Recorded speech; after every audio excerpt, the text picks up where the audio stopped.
Evening மீண்டும் ஒரு முறை அவருடைய சுவிசேஷத்தை பிரசங்கிக்க எனக்கு கிடைச்ச இந்த நேரம் தருணத்துக்காக நான் நன்றி செலுத்துகிறேன். கிருபையின் சுவிசேஷம் ரட்சிப்பினுடைய தேவ பலன். அதை நாம தொடர்ந்து பிரசங்கிச்சு கொண்டே இருக்கலாம். ஸ்பெஷலாக விசேஷமாக கிறிஸ்தவர்களுக்கு இந்த கிருபையின் சுவிசேஷம் தான் ரட்சிப்பினுடைய தேவ பலன். என்று சொன்னா கிருபையை சத்தியத்தின்படி அறிஞ்ச நாள் முதல் அநேகர் விடுதலாய் கொண்டே இருக்கிறார்கள். அதாவது நியாயப்பிரமாண கட்டுக்கள் அல்லது மத கட்டுக்கள், சுயநீதி கட்டு, இப்படியாக பாரமான ஒரு கிறிஸ்தவ வாழ்க்கையில இருந்து அநேகர் விடுதலை ஆகிறார்கள். என்னத்தினாலேன்னு சொன்னா கிருபையின் சுவிசேஷத்தை அவர்கள் கேட்டு அதுக்கு கீழ்ப்படுகிறபடினால அல்லது விசுவாசிக்கிறபடினால. எங்களுடைய அழைப்பு அதுதான். பவுல் சொல்றார், சுவிசேஷத்துக்கு கீழ்ப்படிய பண்ணும் பொருட்டு, அல்லது ரோமர்ல சொல்றார் 16ஆம் அதிகாரத்துல விசுவாசத்துக்கு கீழ்ப்படிய பண்ணும் பொருட்டு.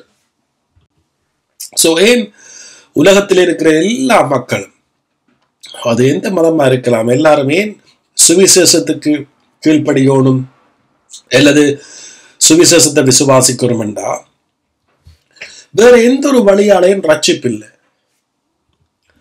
வேற எந்த வழியாலையும் இல்லை. மனுஷன் தன்னுடைய எந்த செயல்களூடாகவும் அல்லது கிரியைகளூடாகவும் அல்லது வேற எந்த வழியூடாகவும் எந்த மனுஷனாலையும் இயேசு கிறிஸ்துனுடைய மகிமையை, ஆசீர்வாதத்தை இல்ல ரட்சிப்பை எதையும் பெற முடியாது. சோ இதற்கு இந்த வசனத்தை நான் வாசிக்கிறேன். ரோமர் 3:33 வசனத்தை பாருங்க. எல்லாரும் பாவம் செய்து தேவ மகிமை அற்றவர்களாகி, எல்லாரும் பாவம் செய்து தேவ மகிமை அற்றவர்களாகி. சோ உலகத்துல இருக்கிற எந்த ஒரு மனுஷனுக்கும் தாங்கள் தப்பு விடுகிறோம் என்று தெரியும், அல்லது சில வேளை அதை திருத்திக் கொள்வார்கள். ஆனா இங்க வசனத்தை பார்த்தீங்கன்னா, எல்லாரும் பாவம் செய்து, ஒரு மனுஷனும் இந்த வசனத்துக்கு விதி விலக்கு இல்லை. நாம எல்லாரும் பாவம் செய்து தேவ மகிமை அற்றவர்கள். சோ நாம் எல்லாரும் என்ன செய்துட்டோமா, தேவ மகிமையை இழந்துட்டோம். சோ இந்த கடவுளுடைய மகிமையை நாம் இழக்கிறதுக்கு என்ன காரணம்? சோ இந்த காரணத்தை நானும் நீங்களும் அறிஞ்சு கொள்ளணும். சோ அதனாலதான் நான் இன்றைக்கு இதுல ஒரு தலையங்கத்தை போனேன். மதங்களை எல்லாம் கடந்து ஒரு மனுஷன் அறிய வேண்டிய சத்தியம். சோ நாம சத்தியத்தை நாம நிலை நிறுத்துகிற பொழுது நாம வாழ்க்கையில நாம குறி தவறாதவர்களாக இருக்கிறோம். நாம எங்கட குறிய நாம தவற விட மாட்டோம்.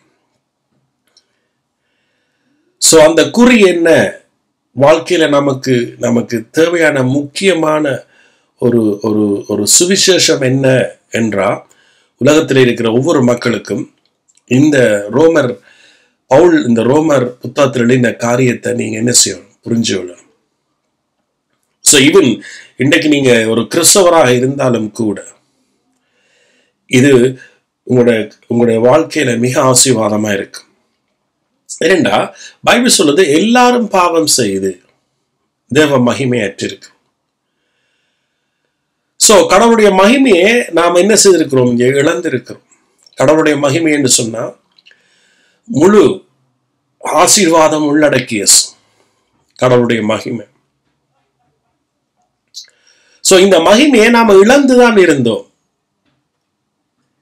இதுதான் எங்களுக்கு புதுசா ஆண்டு இல்ல, தேவ மகிமையை இழந்தோம் என்றுதான் சொல்லப்படுது. இல்லாம இருக்கிறோம் என்று இல்ல, இழந்தோம். சோ இது எப்படி இழக்கப்பட்டா, ஆதாம் ஏவாள் ஊடாக என்றதை ரோமர் 5 சொல்றார் பாருங்க. ரோமர் 5:19 அன்றியும் ஒரே மனுஷனுடைய கீழ்ப்படியாமையினாலே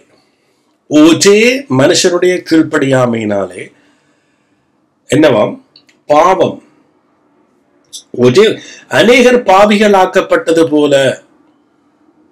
பாருங்க, நாங்க எல்லாரும் பாவம் செய்து தேவ மகிமை இழந்தோம். சோ நாம பெரிய ஒரு வாழ்க்கையில எங்களுடைய ஜீவனை இழந்தோம்.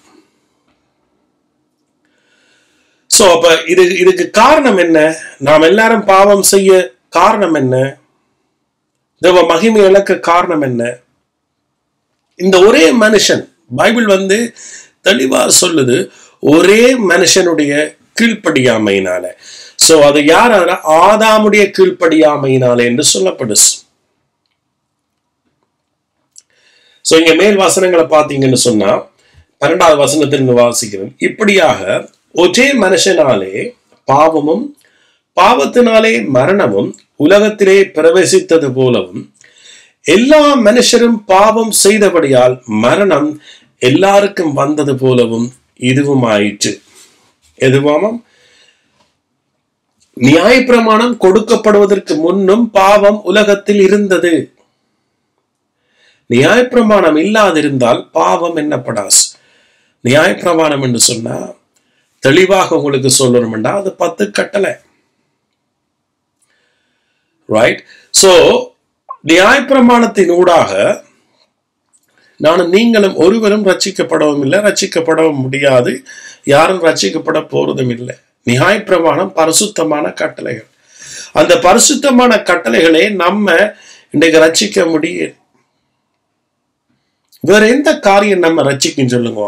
ஒன்றுமே இல்லை. நாங்க இழந்த தேவ மகிமையை நாங்க எப்படி பெற்றுக்கொள்ள முடியும்? ஏன்னா நாம் எல்லாரும் பாவம் செய்திருக்கிறோம் என்று சொல்லுது. எல்லாரும் பாவத்துக்கு அடைக்கப்பட்டிருக்கிறோம் என்று சொல்லுது.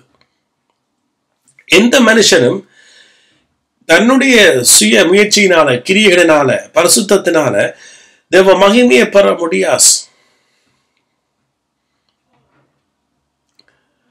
சோ இதற்கு காரணம் என்ன? ஒரே மனுஷனுடைய கீழ்ப்படியாமை. இதனால மரணம் என்று சொன்னா ஒட்டுமொத்தத்துல இருள், இல்ல நித்திய ஜீவன் இல்லாத வாழ்க்கை. சோ இயேசு கிறிஸ்து மூலமாக நாங்க இப்ப நித்திய ஜீவனை பெற்றிருக்கிறோம். ஒரு நித்திய ஜீவன் இல்லாத வாழ்க்கை மரணம். நித்திய ஜீவனை குறிச்ச அறிவு இல்லாத ஒரு இருள் வாழ்க்கை மரணத்துக்கு ஒப்பாக இருக்கு. சோ இப்ப இங்க ஏன் இந்த வசனத்தை நீங்க திரும்ப கவனிக்கணும். அதாவது திரும்ப நான் இந்த 19க்கு போறேன். 5:19. ஒரே மனுஷனுடைய கீழ்ப்படியாமையினால அநேகர் பாவிகள் ஆக்கப்பட்டது போல ஒருவருடைய கீழ்ப்படிதலினாலே அநேகர் நீதிமான்கள் ஆக்கப்படுவார்கள். சோ நாங்கள் யாருடைய கீழ்ப்படிவினால நீதிமான்கள் ஆக்கப்படுவோமா? இயேசு கிறிஸ்துவினுடைய கீழ்ப்படிதலினால. இயேசு மட்டும்தான் பிதாவுக்கு கீழ்ப்படிஞ்சார். இயேசு மட்டும்தான் பிதாவுடைய கட்டளைக்கு கீழ்ப்படிந்தார். சோ அதன் நிமித்தம் தான் நாங்க என்ன செய்யப்பட்டோமா? நீதிமானாக்கப்பட்டோம். எதன் நிமித்தம் நாங்க பாவிகளாக்கப்பட்டோம்? ஆதாமின் கீழ்ப்படியாமையினால பாவியாக்கப்பட்டோம். அது மட்டுமல்ல, மரணம் நம்மை ஆண்டு கொண்டது, வறுமை ஆண்டு கொண்டது, வியாதி ஆண்டு கொண்டது, தரித்திரம் ஆண்டு கொண்டது, இருள் ஆண்டு கொண்டது. கடவுளை குறிச்ச அறிவு நமக்குள்ள இருந்ததில்லை, கிருபையை குறிச்ச அறிவு இருந்ததில்லை. சோ ஒட்டுமொத்தத்துல இருள், கடவுளுக்கு நமக்கும் இடையில அவருடைய அன்பை குறிச்சு புரிய முடியாத ஒரு இருள் நம்முடைய வாழ்க்கையில இருந்துச்சு. இவன் அவற்றை அன்பை புரிகிறது வாழ்க்கை. அதே நேரத்துல கிறிஸ்துவுக்குள்ள எங்களுடைய அடையாளத்தையும் நாம காண முடியாம இருந்துச்சு. இது இருள், மரணம். இதுக்கு பேர் தான் மரணம். நாம நிச்சயம் மரணம் என்று சொன்னா நமக்கு நீ மரணம் இல்லை, நாம இந்த உலகத்தை அப்படி அதை குறிச்சு பேசப்படல. மரணம் என்றது நித்திய ஜீவனுக்கு எதிர்மறையானது. நித்திய ஜீவன் இந்த பூமியில இயேசு கிறிஸ்துவனுடைய அந்த ஈவினால வந்த வாழ்க்கையை அனுபவிக்கிறது தான் நித்திய ஜீவன். கிறிஸ்துவோட சேர்ந்த உறவு. அவருடைய நீதி நமக்கு நீதி, அவருடைய மரணம் நமக்கு மரணம், அவருடைய உயிர்த்தெழுதல் நமக்கு உயிர்த்தெழுதல். ஆமென். அவர் சொல்றார், அவருடைய மரணத்தின் சாயலில் நீங்க இணைக்கப்பட்டிருந்தால் ரோமர் 6ஆம் அதிகாரத்தில் அவருடைய உயிர்த்தெழுதலின் சாயலிலும் இணைக்கப்பட்டிருப்போம் என்று எண்ணிக்கொள்ளுங்கள். கிறிஸ்தவ வாழ்க்கை உங்களோட எண்ணத்துல தங்கி இருக்கு. ஆமீன். கிறிஸ்தவ வாழ்க்கை உங்களோட விசுவாசத்துல.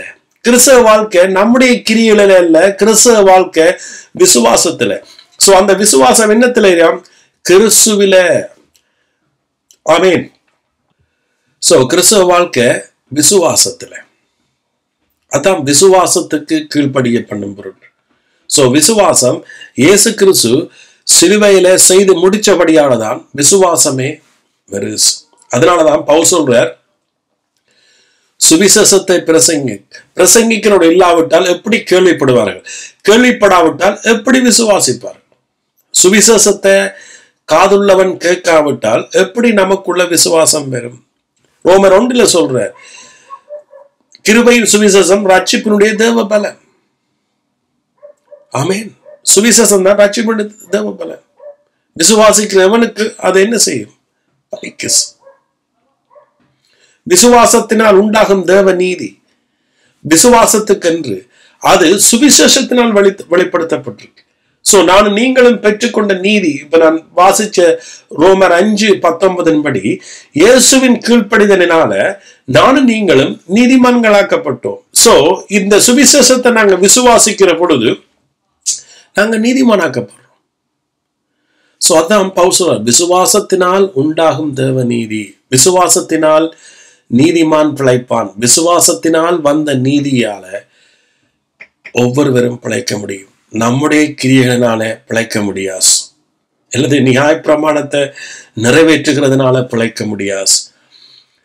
சோ உலகத்தில் இருக்கிற ஒவ்வொரு மனுஷரும், நீங்க எந்த மதமா இருக்கலாம், அல்லது நீங்க ஏற்கனவே ஒரு கிறிஸ்தவரா இருக்கலாம், கிறிஸ்தவ மதத்தை சார்ந்தவர்களா இருக்கலாம்.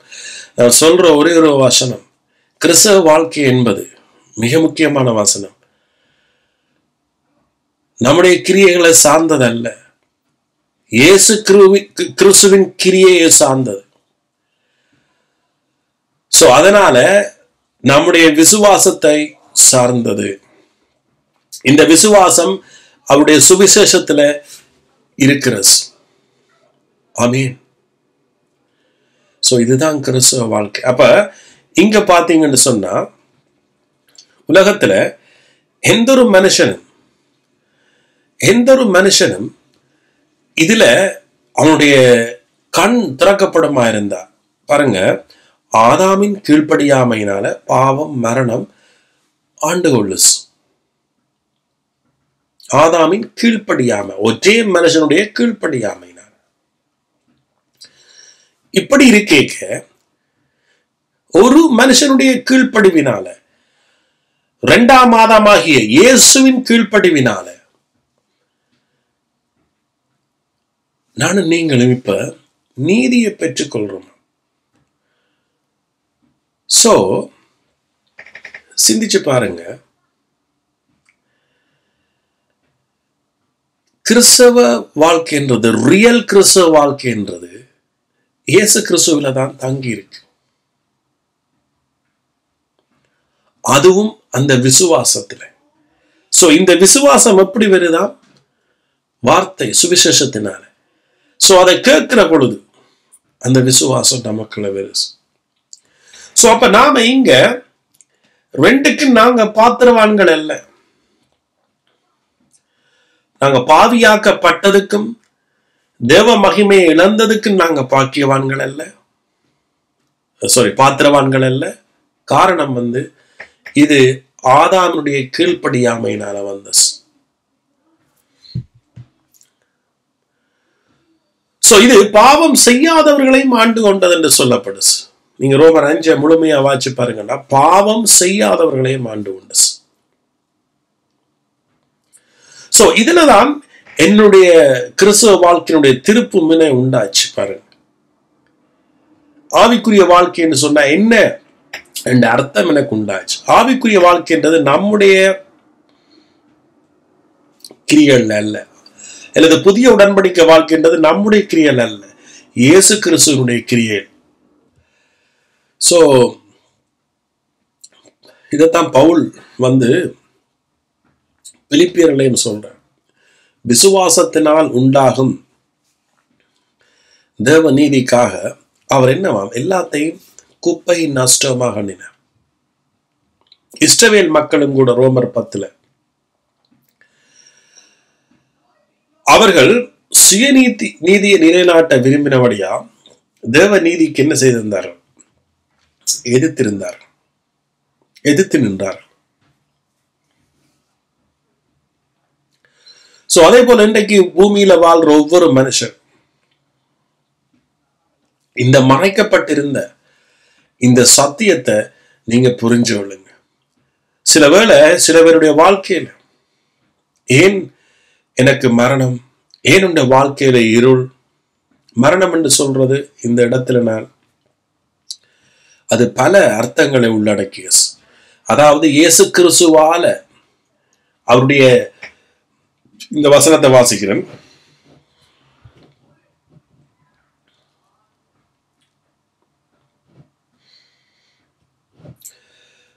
பதினைஞ்சாவது வசனத்தை பாருங்க. 17 அல்லாமலும் ஒருவனுடைய மீறுதலினாலே அந்த ஒருவன் மூலமாய் மரணம் ஆண்டு கொண்டிருக்கு. மரணம் என்ன செய்தாம்? ஆண்டு கொள்ளு. சோ மரணம் ஒரு மனுஷனை ஆளைக்க தான் நம்மை அறியாம நம்முடைய பலத்தை மீறி வியாதிகள், வறுமைகள், வாழ்க்கையில பல போராட்டங்கள் அந்த மரணத்தின் ஊடாக ஆளுகை செய்யும். சோ இதனால அநேகர் நீங்க சரியான குழப்பமா இருப்பீங்க. ஏன் என்னுடைய வாழ்க்கையில எப்படி, இதை எப்படி நான் மேற்கொள்றது என்று நீங்க என்ன செய்றீங்கன்னு சொன்னா உங்களோட வாழ்க்கை முறையை மாத்த பாக்குறீங்க. சோ என்னுடைய வாழ்க்கை முறையை மாத்தினா இல்ல உங்களை நீங்களே குற்றமாக தீர்த்து உங்களை நீங்களே ஆராய்ஞ்சு ஓகே நான் ஏதோ தப்பு, நான் ஏதோ பாவம், இல்லது அம்மா அப்பாவை நாம குற்றப்படுத்துகிறோம், அவர்களுடைய காரியங்களோட தனங்கள வாழ்க்கையில எப்படியோ நாங்க என்ன தவறு செய்தோம், என்ன பாவம் செய்தோம் என்று சொல்லி நாமளே நீதிமானாக்கி நீதிப்படுத்தி குற்றப்படுத்தி ஆக்கினைக்குள்ளாக தீர்த்து எங்களோட வாழ்க்கை முறையை மாற்றி எங்களுடைய கிரியைகளை மாற்றி நாம பாவத்தை எங்களுக்கு மரணத்தை நாங்க மேற்கொள்ள பார்க்கிறோம். எங்களுக்கு மேல உண்டான மரணங்கள், இருள்களை நாங்க மேற்கொள்ள பார்க்கிறோம். இது ஒரு முடியாத காரியம். இதுதான் குறி தவறுகிறேன்னு சொல்றது. சோ இதுதான் குறி தவறுன்னு சொல்றது. அப்ப நாங்க என்ன செய்யணும்? இங்க பாத்தீங்கன்னு சொன்னா எல்லாரும் பாவம் செய்து தேவ மகிமை அற்றிருக்கிறோம். கடவுளுடைய மகிமையால வர வேண்டிய தெய்வீக சுகங்கள், கடவுளுடைய மகிமையால வர வேண்டிய செழிப்பு, கடவுளுடைய மகிமையா வர வேண்டிய அவரோட சேர்ந்த உறவு, அவருடைய ஈவினால நடக்க வேண்டிய எல்லாத்தையும் நாம் இழந்திருந்தோம். காரணம் அங்கே ஆதாமினுடைய கீழ்ப்படியாமை. சோ அப்ப இதுக்கு ஒரே ஒரு வழிதான், நாம சுவிசேஷத்தை ஏற்றுக்கொள்ளணும், விசுவாசிக்கணும். இயேசு கிறிஸ்து மூலமாய். இயேசு பாவம் அறியாதவர், ரைட்? அவர் குற்றப்படுத்தப்பட வேண்டியவர் அல்ல. அவர் தேவகுமாரன், பரிசுத்தாவியினால் கற்பந்தரிக்கப்பட்டவர். அவர் மரண பரியந்தம் தன்னை கீழ்ப்படுத்தியபடினால் சோ நம்முடைய வியாதிகள், வேதனைகள், துக்கங்கள், பாவங்கள் அத்தனையும், மரணங்கள் அத்தனையும் சுமந்து கொண்டார். சோ அவர் பழுதற்ற ஆடாக தன்மேல் எல்லாத்தையும் சுமந்து அவர் சிலுவையில் மரிச்சபடினால், அடிக்கப்பட்டபடினால் அந்த சித்தத்தின்படி நாங்கள் என்ன செய்யப்பட்டிருக்கிறோம்? பரிசுத்தமாக்கப்பட்டிருக்கிறோம், நீதிமானாக்கப்பட்டிருக்கிறோம். சோ இது நம்முடைய மனுஷனுடைய கிரியைகளை சார்ந்ததல்ல. சோ கிறிஸ்தவ வாழ்க்கை என்பது நம்முடைய கிரியைகளை சார்ந்தல்ல. It is not about what we do or what we don't do. It is all about what Christ did at the cross. So அதைத்தான் இங்க பவுல் பிரதிபலிக்கிறார்.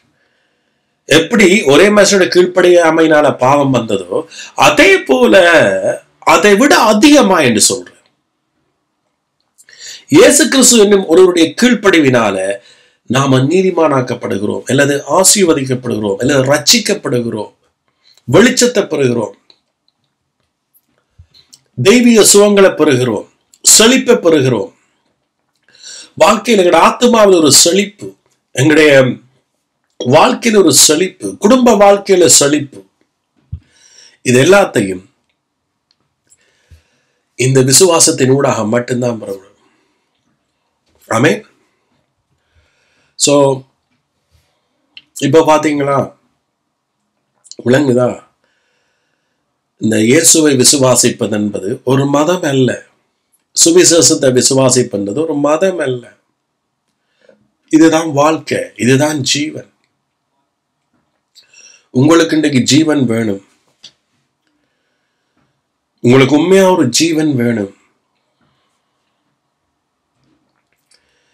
நீங்க உண்மையா ஒரு நீடித்த ஆயுசாக வாழ வேண்டும், சுக பலத்தோட செழிப்போட நிம்மதியாக நீங்க வாழணும். செழிப்புன்னு சொன்னா நான் தனியே நீங்க ஒரு கோடீஸ்வரனா இருக்கணும் என்றதை பேசல.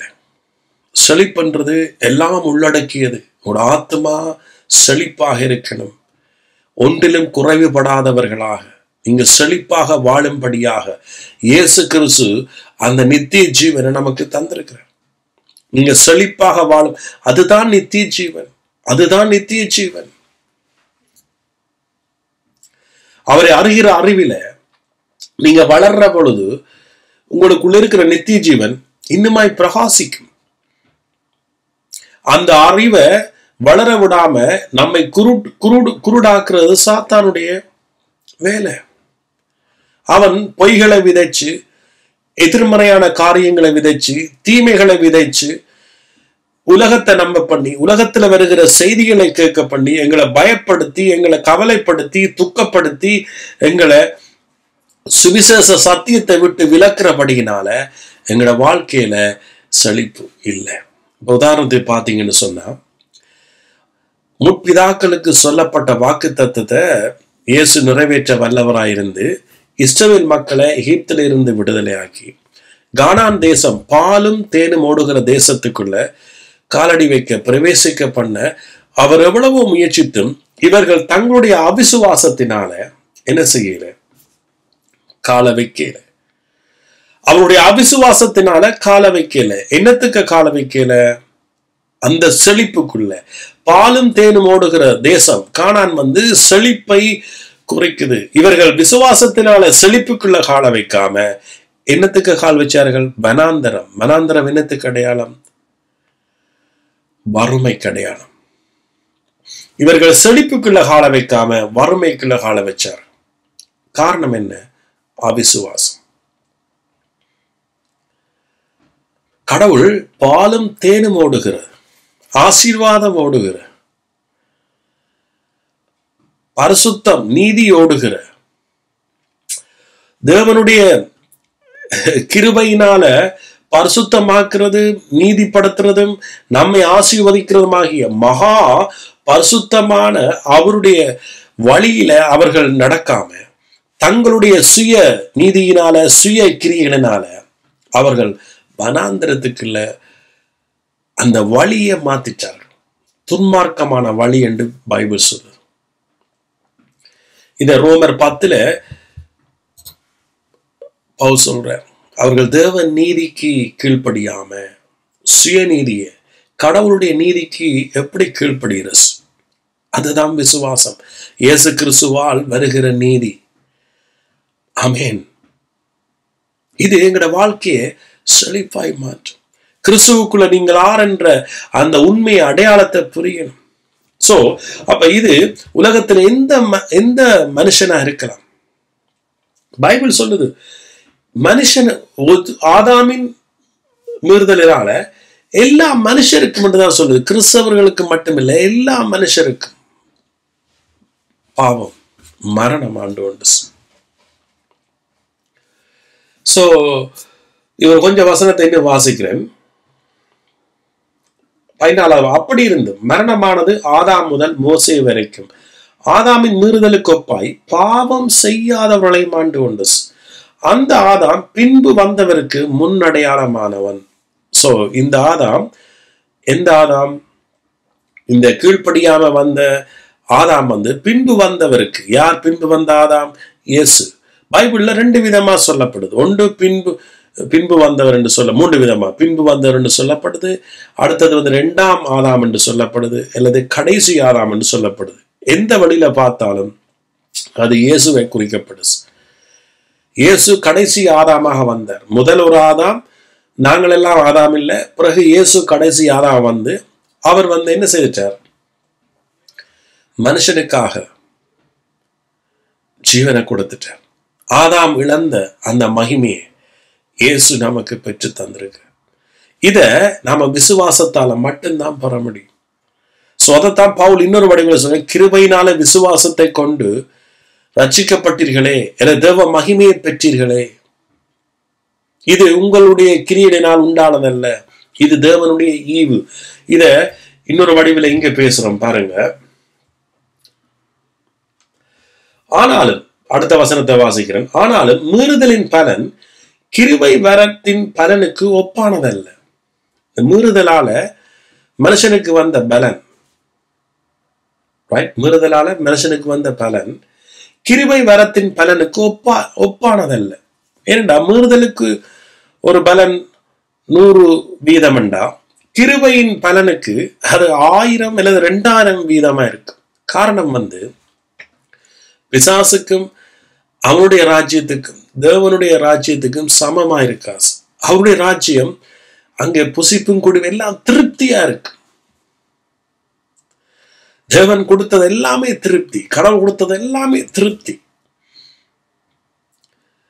பாருங்க, அவர் வனாந்தரத்துல திரளான கூட்ட ஜனங்கள் பார்க்கிற பொழுது எல்லாரும் மேய்ப்பன் இல்லாத ஆடுகளை போல அவர் பார்க்கிறார். சோ அங்க 2 அப்பம் 2 மீன் 5 அப்பம் தான் இருந்துச்சு. அத அவர் 5000க்கு மேற்பட்ட புருஷர்களுக்கு கொடுத்து அவர்களை திருப்தி ஆக்கினார். சோ கடவுளுடைய ஆசீர்வாதம் எப்பவும் என்னவாம்? திருப்தி. ஆமென். சோ இங்க அவருடைய கிருபையின் பலன் ஒப்பானதல்ல. எப்படி ஒருவனுடைய மீறுதலினாலே அநேகர் மரித்திருக்க, தேவனுடைய கிருபையையும் கிறிஸ்து என்னும் ஒரே மனுஷனுடைய கிருபையினாலே வரும் ஈவும், கிருபையினால வரும் ஈவு. சோ நாம இன்றைக்கு ஈவாக பெற்றுக்கொள்றோம். சோ இன்றைக்கு அநேகருடைய வாழ்க்கையில கடவுளுடைய ஈவு தேவைப்படுது. ஏனென்றா வாழ்க்கையில நீங்க இருள் இருக்கேக்க கடவுளுடைய கிருபையின் ஈவு தான் எங்களோட இருளை வெளிச்சமா மாத்தும். எங்களோட வாழ்க்கையில வியாதி அல்லது வறுமை அல்லது துக்கம் அல்லது பல பிரச்சனைகள் இருக்கேக்க, பிசாசுடைய கொடுமைகள் இருக்கேக்க, தேவனுடைய ஈவு தான் எங்களோட வாழ்க்கைக்கு வெளிச்சத்தை கொண்டுரும். அது நீங்க இந்த சுவிசேஷத்தை, அதான் சொன்னேன், மதங்கள் எல்லாத்தையும் கடந்து, நீங்க இருக்கிற நிலைமைகளை கடந்து, ஆமீன், நீங்க சுவிசேஷத்தை விசுவாசிங்க. அவருடைய கிருபைக்கு கீழ்ப்படிய பழகுங்க. அவருடைய கிருபைக்கு நாம கீழ்ப்படுகிற பொழுது பவுல் அடுத்த அதிகாரத்தை சொல்ற, நீங்க நியாயப்பிரமாணத்துக்கு கீழ்ப்பட்டிராமல் கிருபைக்கு கீழ்ப்பட்டிருக்கிறபடியா பாவம் உங்களை மேற்கொள்ள மாட்டாஸ். ரோமர் 6 வாசிக்கிறேன்.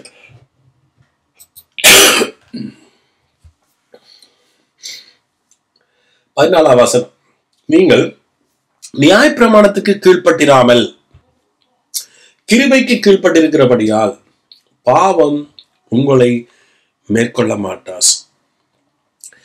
இந்த 6ஆம் அதிகாரத்துல எண்ணிக்கொள்ளுங்கள் எண்ணிக்கொள்ளுங்கள் என்று சொல்றேன்.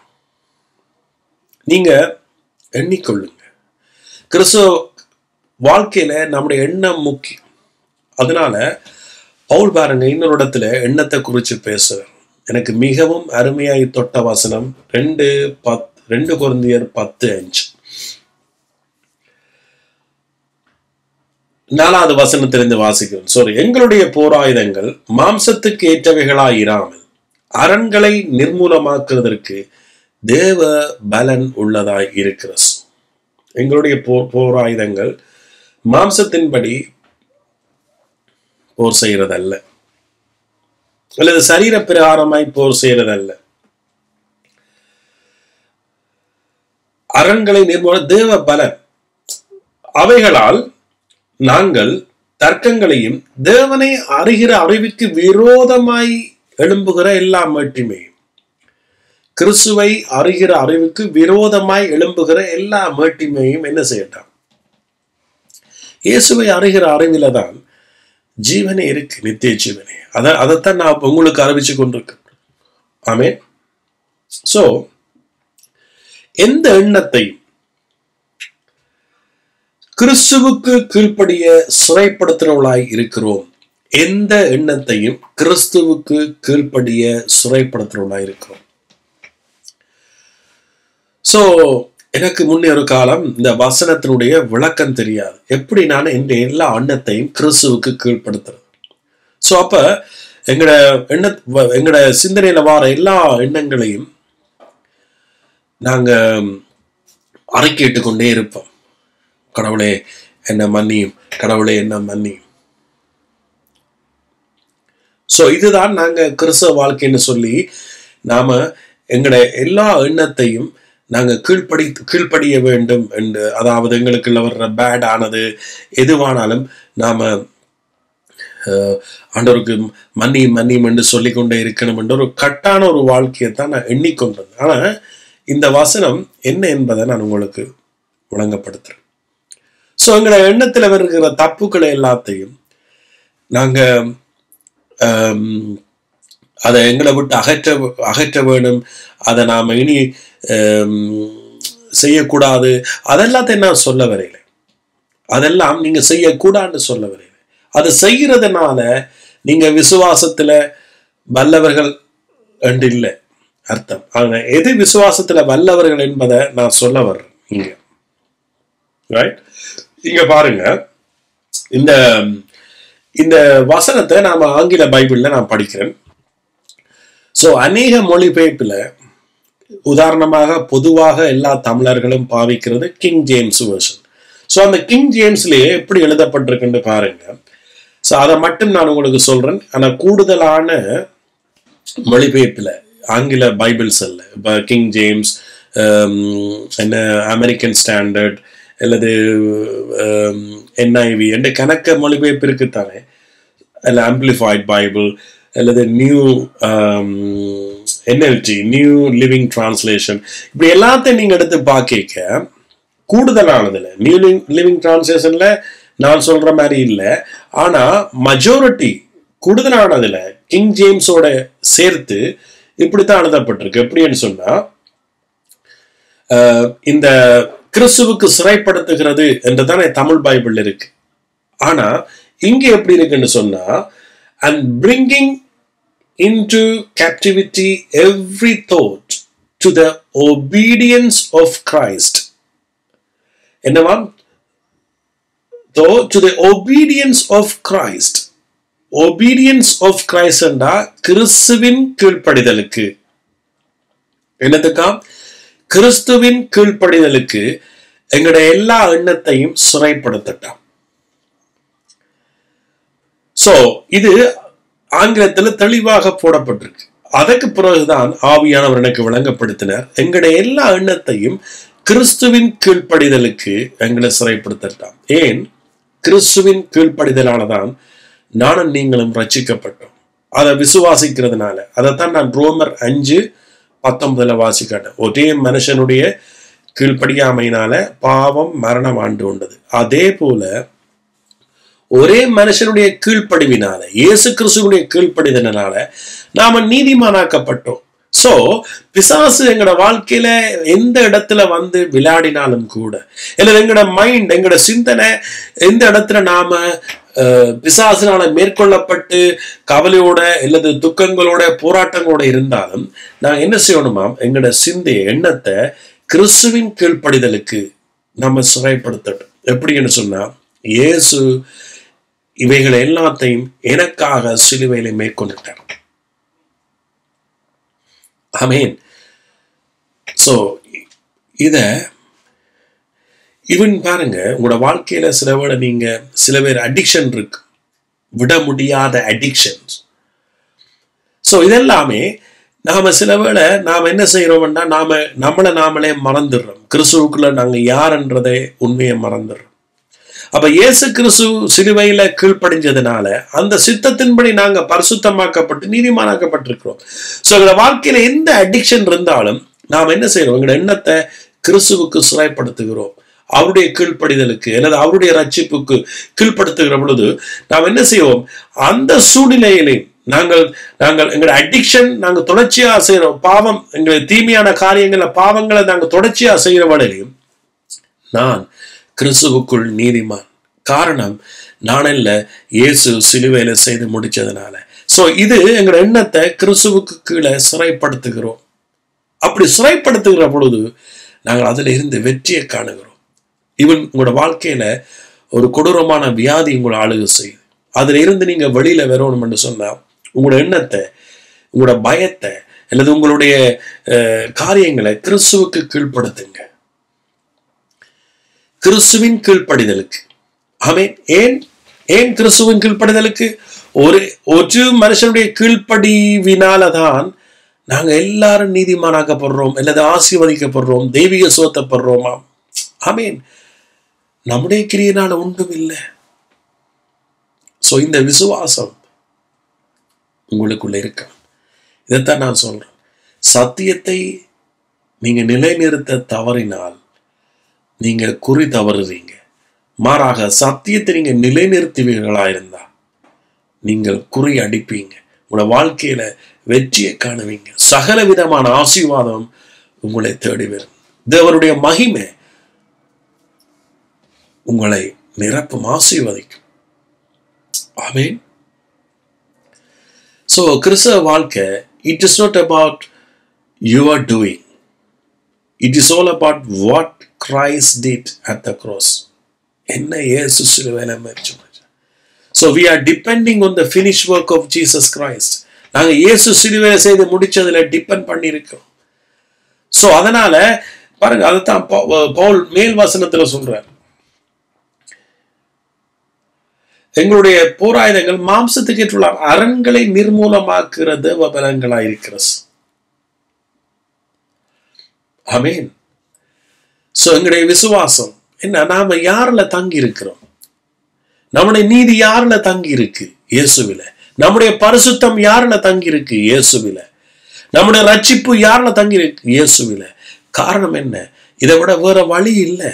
நாம இதை பிடிக்கலன்னு சொன்னா அல்லது இந்த விசுவாசம், இந்த சுவிசேஷத்தை நாம ஏற்றுக்கொள்ளல, இந்த விசுவாசத்தை நாம பிடிக்கலன்னு சொன்னா நாம எல்லாரும் பாவம் செய்து தேவ மகிமையேற்றுத்தான் இருக்கிறோம். எங்களோட வாழ்க்கையில எவ்வளவு தர்மம் செய்தாலும், எவ்வளவு நற்கிரியல் செய்தாலும், எவ்வளவு காரியங்கள் செய்தாலும் நாங்க பாவத்தை மேற்கொள்ள முடியாது. வியாதியை மேற்கொள்ள முடியாது.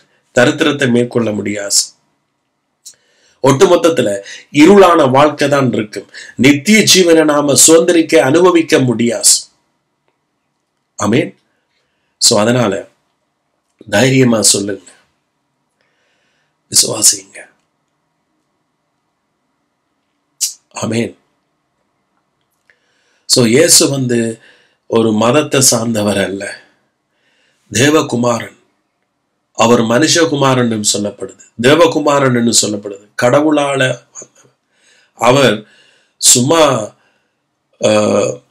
மரிக்கல.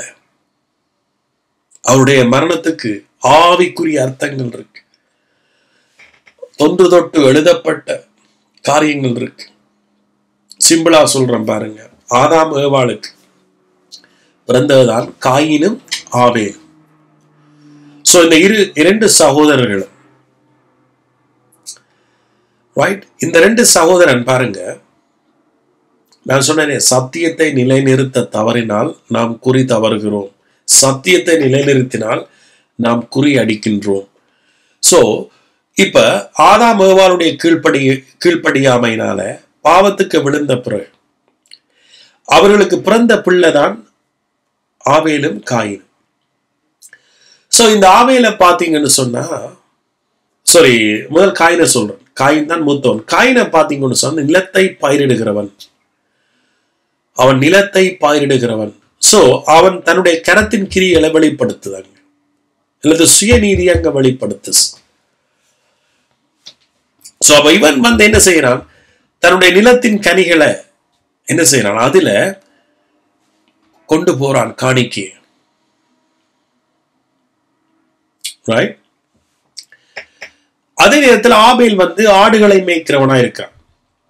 அவன் என்ன செய்யறான்னு சொன்னா, அதுல இருந்ததுக்கே கொழுமையான ஆட்டை கொண்டு போறான்.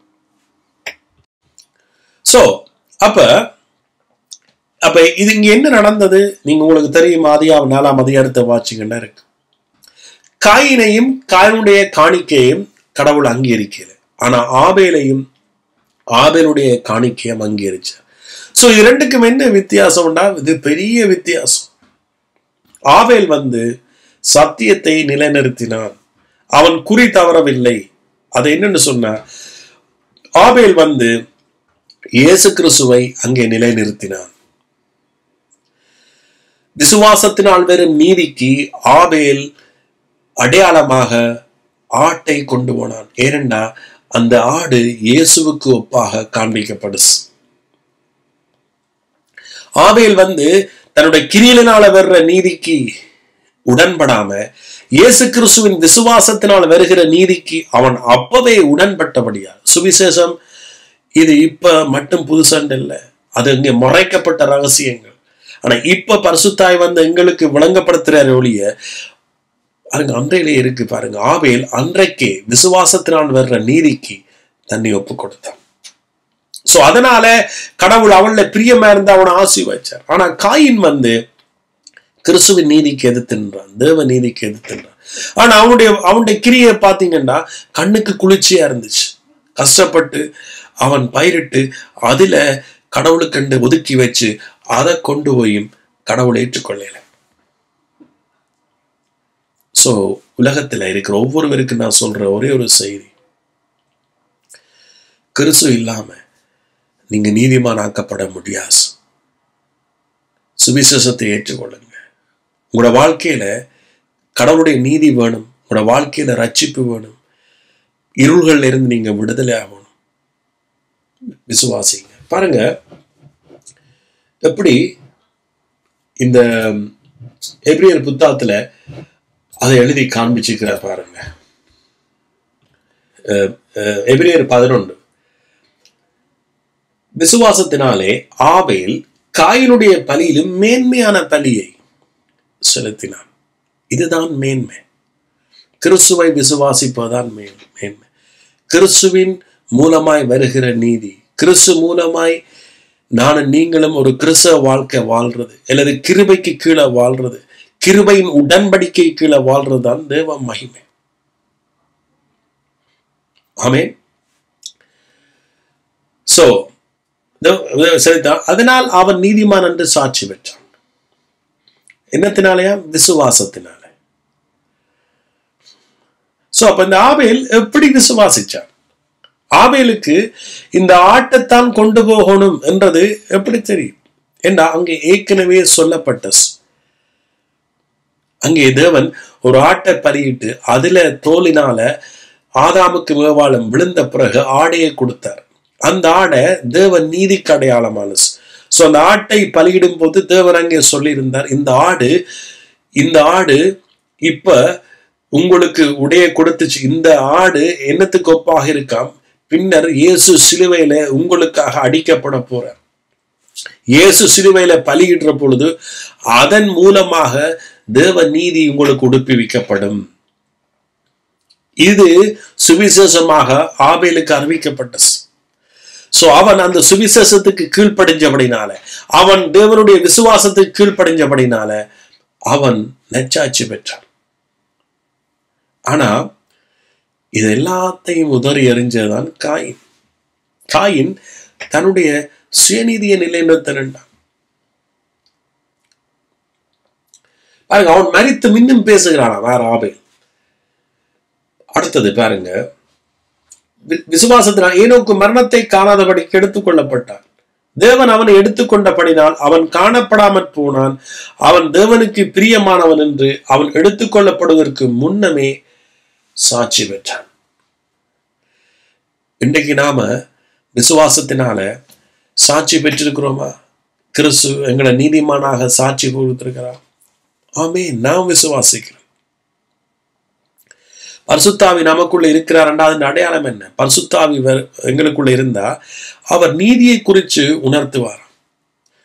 அவிசுவாசிக்கு பாவத்தை குறிப்பார், ஆனா எங்களுக்கு நீதியை குறித்து உணர்த்துவார். சோ எங்களுக்குள்ள பரிசுத்தாவி இருக்கிறதுக்கு அடையாளம் என்ன சொல்லுங்க பாப்போம். எப்பவும் நாங்க நீதிமான் என்ற உணர்வில வாழுவோம். அந்த நீதிமான் என்ற உணர்வு அது சும்மா எங்கடைக்கினால வந்த நீதி அல்ல, கிறிஸ்துவால வந்த நீதி. இப்ப பரிசுத்தாவி உங்களுக்குள்ள இருக்கிற எனக்குள்ள இருக்கிறதுக்கு அடையாளமே நாங்க நீதிமான் என்ற அந்த உணர்வில ரைச்சஸ் கான்சியஸ்ல வாழும். ஆமென். யோவான் 16 நீங்க அதை வாசிக்கலாம். சோ விசுவாசியாதவர் ஆனபடியால பாவத்தை குறிச்சும். யோவான் 16 என்ன சொல்லுது? விசுவாசியாதபடினால பாவத்தை குறிச்சு. ஒருவன் விசுவாசி காட்டிக்கு சுவிசேஷத்தை. இப்ப நான் சொன்னேன் முதல், எல்லாரும் பாவம் செய்து தேவ மகிமையா தான் இருக்கிறோம். யாரும் தங்களுடைய நல்ல கிரிகளினால அதை மேற்கொள்ள முடியாது. ஒரே வழி இயேசு கிறிஸ்துவை அவருடைய சுவிசேஷத்தை நாம் ஏற்றுக்கொள்ளணும், அவரை விசுவாசிச்சு அவருடைய நீதியை பெறணும். பெற்றவர்களுக்கு அவர் நீதியை குறித்து உணர்த்துவார். ஆமேன்.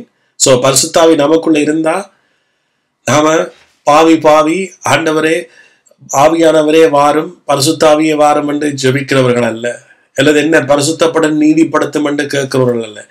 ஏற்கனவே பரிசுத்தாவி நமக்குள்ள இருந்தா அவர் எப்பவும் நாங்கள் அவரால அவருடைய நீதி என்பதை உணர்த்தி கொண்டே இருப்பார். சோ இதை வச்சே நீங்கள் உங்களுடைய சேர்ச்சையும் பக்கத்தில் இருக்கிற விசுவாசியை அடையாளம் காணலாம். பிறகு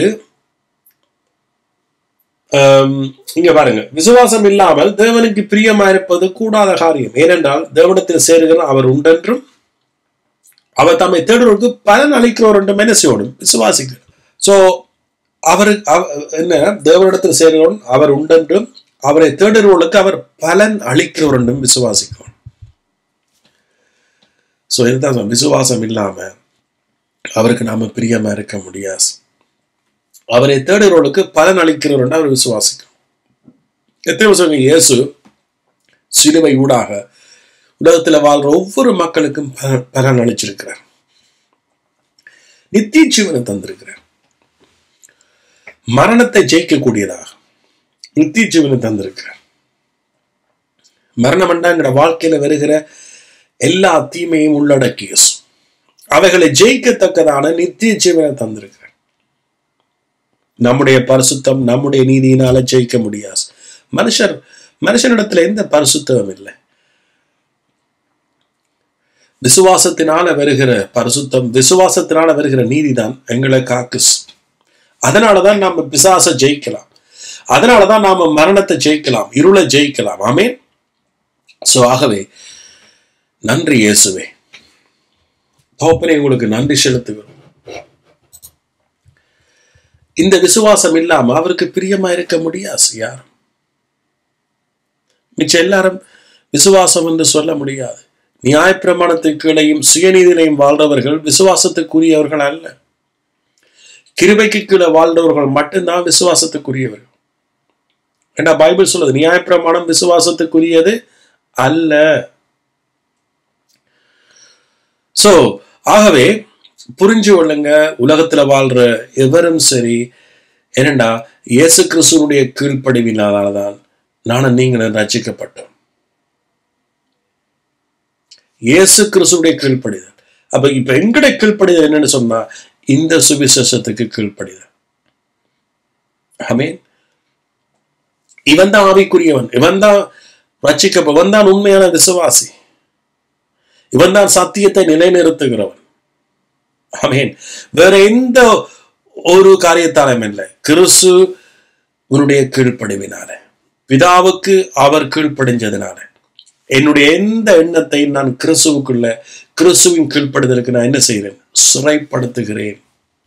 என்னுடைய வாழ்க்கை வெற்றி, என்னுடைய வாழ்க்கை ஜெயம் காரணம் நான் கிறிஸ்துவுக்கு சிறைப்படுத்துகிறேன். அவருடைய அன்பை புரிஞ்சவன், அவருடைய கிருபையை புரிஞ்சவன். ஆமென். நன்றி இயேசுவே. நன்றி தகப்பனே. சோ இந்த இடத்துல நீங்க யாராவது சில வேளை சுவிசேஷத்தையே அறியாத ஒரு ஜனமா இருக்கலாம். கிறிஸ்தவத்தை வெறுத்து சில வேளை நீங்க வாழ்ந்திருக்கலாம். ஆனால் சுவிசேஷம் உங்களோட வாழ்க்கையில இல்லை. ஸோ அதுக்காக நான் சொல்றேன், சில வேளை நீங்க உங்களோட வாழ்க்கையில பெரிய பெரிய சவால்களை சந்திக்கலாம். இதெல்லாம் கடவுளால் உண்டாக்கப்பட்டதல்ல, அல்லது கடவுள் உங்களுக்கு ஒரு தீமை அனுப்பி உங்களை சோதிக்கிறதும் அல்ல. இதெல்லாம் பிள்ளையான காரியங்கள். இப்படி நினைக்கிறதே நீங்க. கடவுள் எந்த ஒரு பொல்லாங்களாய் யாரையும் எப்பவும் சோதிக்கிறதல்ல. அல்லது சிலர் நீங்க கிறிஸ்தவர்கள் யோசிக்கலாம், உங்களோட வாழ்க்கையில பிரச்சனை வந்த பிறகு நீங்க பிசாச குற்றம் சாட்டிட்டு போகலாம். நான் கடவுளோட கூட இருக்கிறதால தான் பிசாசு எங்களை சோதிக்கிறான். இல்லை, நாம கடவுளோட இருந்தா, சத்தியத்தை அறிஞ்சா, விசுவாசத்தினூடாக பிசாசை நாங்க ஜெயிக்கலாம். பிசாசுக்கு நீங்க தான் உயிரை கொடுக்குறீங்க. ஆமென். நீங்க விசுவாசம் இல்லாதால, நீங்க சரியான விசுவாசம், ரைட் பிலீவிங், ரைட் லிவிங், சரியான விசுவாசம் சரியான வாழ்க்கையை தரும். சோ அதனால நான் யாரையும் குற்றப்படுத்தல, ஆனா நீங்க தப்பா விளங்கி கொண்டிருக்கிறீங்க. கடவுளோட இருந்தா பிசாசங்கட வாழ்க்கையை சூழ்நிலை பண்ணா அப்புறம் நாம கடவுளோட இருக்கோம். பிசாசோட போய் இருக்கலாம் தானே? நோ, அது தப்பு. நாம நியாயப்பிரமாணத்துக்கு கீழே இருக்கிறபடியா தான் பிசாசங்களை மேற்கொள்ளு. என்ன, நியாயப்பிரமாணத்துக்கு கீழ்பற்றாமல் கிருபைக்கு கீழ்பட்டிருக்கிறபடியால தானா பாவம் மேற்கொள்ளாஸ். சோ இன்றைக்கு அனைவருக்கு கிருபைக்கு கீழே இருக்கிறண்டா அப்படின்னு தெரியாது. சோ அதனால அவர்கள் நியாயப்பிரமாணத்துக்கு கீழ்பட்டிருக்கிறார்.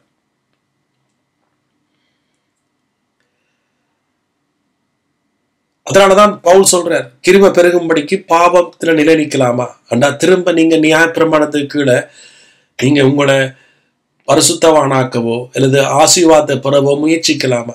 இதை செய்துதான் ஆதாம் ஏவாள் விழுந்தார்.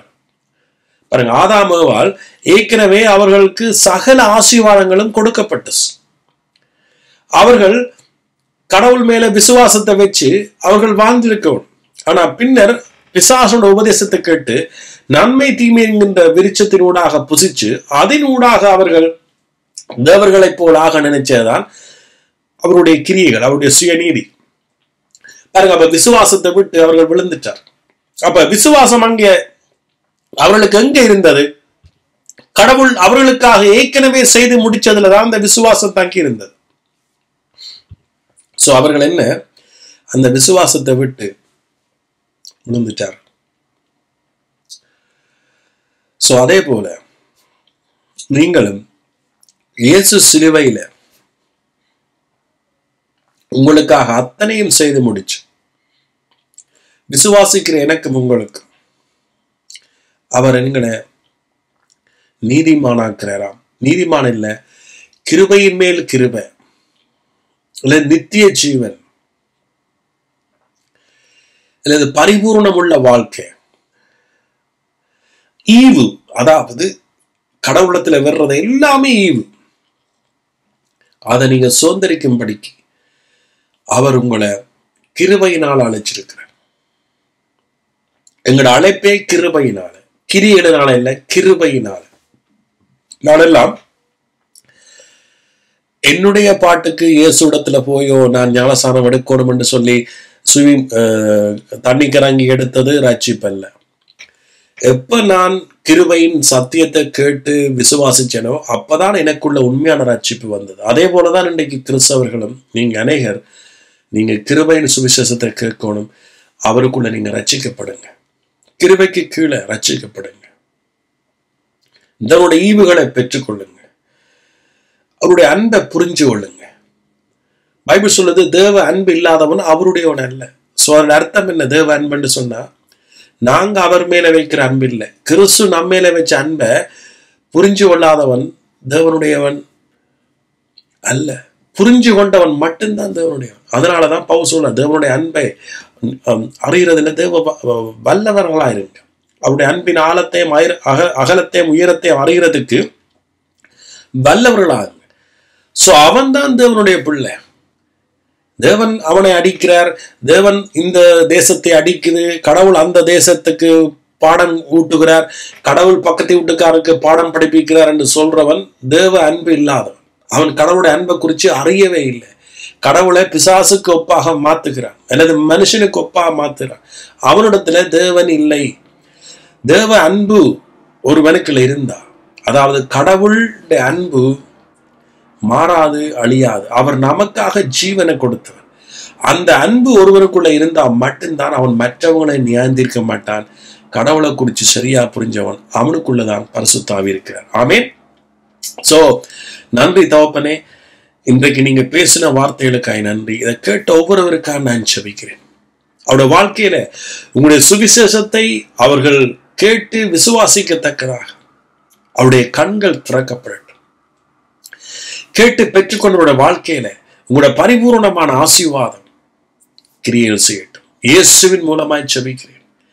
எனது இன்றைக்குத்தான் முதல் இதுல வியாதியோட சிலர் நீங்க சொல்ல முடியாத வியாதிகளோடு இருக்கிறீங்க. ஆனா இயேசு உங்களோட வியாதியை சிலுவையில சுமந்துட்டார் தெரியுமா? நீங்கள் எந்த வியாதியால கஷ்டப்படுறீங்களோ அந்த வியாதி, அந்த நோய், அதனுடைய சகல விலக்கிரியத்தை இயேசு சிலுவையில செய்து முடிச்சிட்டார். இனி நீங்க சுமக்க தேவையில்லை. விசுவாசிங்க, விசுவாசிங்க. உங்களோட சரீரத்தை விட்டு இயேசுவின் நாமத்திலானது வெளியேறு. இப்பொழுதே நீங்க விசுவாசிக்கிற இந்த செகண்டே உங்களோட சரீரத்தை விட்டு வெளியேறு. மரணம் இனி உங்களை ஆளுவதில்லை. அந்த வியாதி இனி உங்களை ஆளுவதில்லை. சிலர் நீங்க வறுமை வாழ்க்கையில் எப்படி முன்னேறன்னு தெரியாம இருக்கிறீங்க. ஆனா தேவனுடைய தயவு, அவருடைய ஈவு நீங்க விசுவாசிக்கிற பொழுது அவர் உங்களுக்காக தரித்திரனானபடியால அவருடைய தரித்திரத்தின் நிமித்தம் நீங்கள் இப்பொழுதே கிறிஸ்துவுக்குள்ள ஐஸ்வர்யவான்களாக்கப்படுறீங்க. தேவ தயவு உங்களோட கூட வெறுஸ். நீங்க செழிப்பாய் மாறுவீங்க. இயேசுவின் மூலமாய் ஜெபிக்கிறேன். ஆமென்.